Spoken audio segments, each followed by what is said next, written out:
If you think you've heard every story of betrayal and redemption, you must watch this. What I discovered in a freezing public shelter didn't just break my heart, it unraveled a $2 million lie so cruel, it changed the definition of family forever. Stay until the end, because the final twist will leave you speechless. And if you believe in justice, hit that like button and subscribe to True Kindness Tales. Your support helps us uncover more stories that need to be told. The numbers always made sense to Alexander Vance. They were orderly, loyal, and told the truth. His billion-dollar empire, built from a single patent, was a testament to logic. But one number had always been an exception: the $2 million trust fund he had established for his adopted daughter, Alara. It was the one calculation born not from a business plan, but from a love so fierce it terrified him.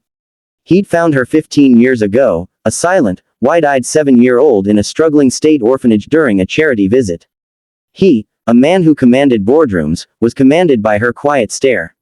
The adoption was swift. For 5 years, he was Dad. He taught her to ride a bike on the manicured estate lawn, soothed her nightmares, and her laughter became the only currency he valued. Then, his world collapsed. A plane crash took his wife, Alara's champion.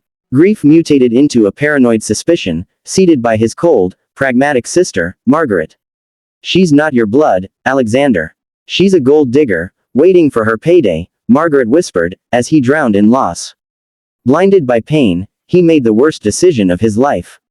He sent 15-year-old Alara away to a prestigious Swiss boarding school, a polite exile. He provided, from a distance, burying himself in work. The monthly reports from the school were impeccable, the trust fund disbursements for her care and tuition, timely. For a decade, this was the fragile piece. Until his 50th birthday, when a forgotten file sync revealed a discrepancy. The $2 million trust fund, meant to mature and transfer to Alara on her 25th birthday, had been drained and closed 2 years prior. The authorized signatory, his own signature, digitally forged. A forensic audit traced the money through a labyrinth of shell companies, all leading back to a single point of origin: his sister, Margaret, his most trusted confidant. The Swiss school, when he finally called in person, had no record of Alara Vance ever enrolling. The truth was a sucker punch.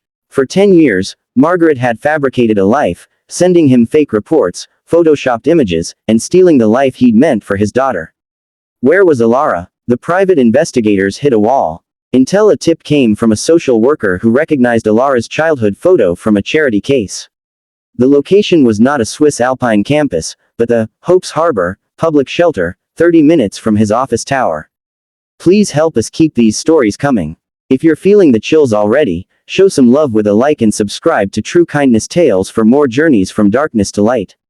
The shelter smelled of bleach and hopelessness. Alexander, in a $10,000 coat, felt like an intruder in a tragedy he had authored.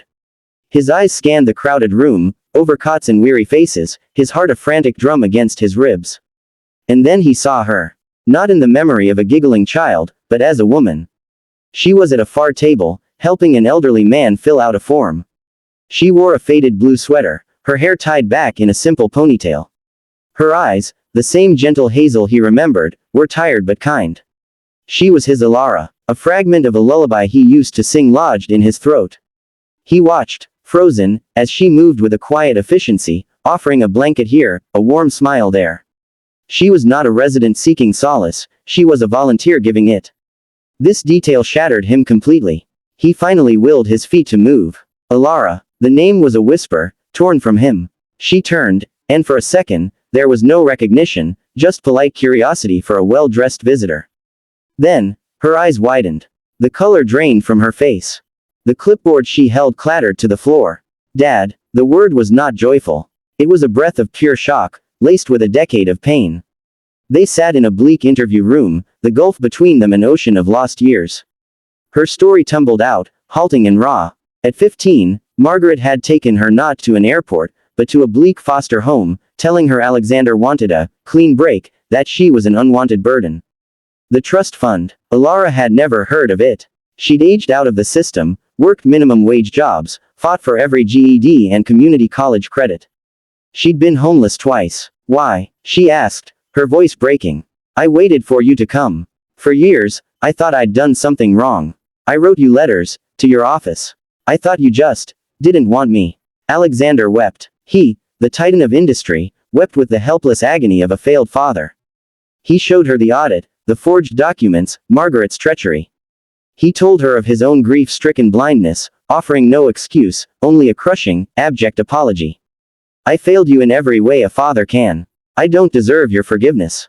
But I will spend every second I have left making sure you never want for anything again.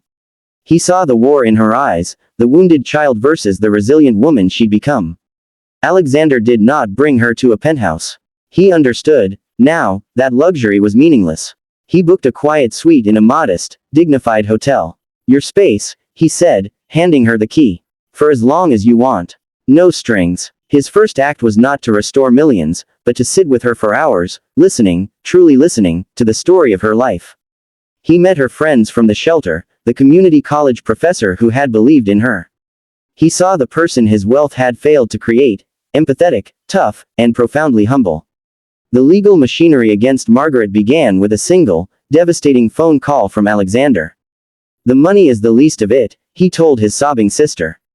You stole my child. You will be prosecuted to the fullest extent of the law. The police were already involved. The $2 million was frozen, soon to be returned. But Alara was uninterested in the fortune. One evening, she said, the money, I don't know what to do with it. It feels like blood money from a life I didn't live. Alexander, finally wise, replied, then we build a new life with it. You decide. And she did. With Alexander providing logistical support but ceding all control, Alara founded Second Harbor. It wasn't just a shelter. It was a comprehensive transition center, offering not just beds, but accredited counseling, job training, legal aid, and subsidized apartments. The initial funding came from the Reclaim Trust Fund. Alexander, in a move that stunned the financial world, matched it tenfold from his own wealth and pivoted his corporate foundation to support it. The grand opening was not in a boardroom, but in a renovated warehouse.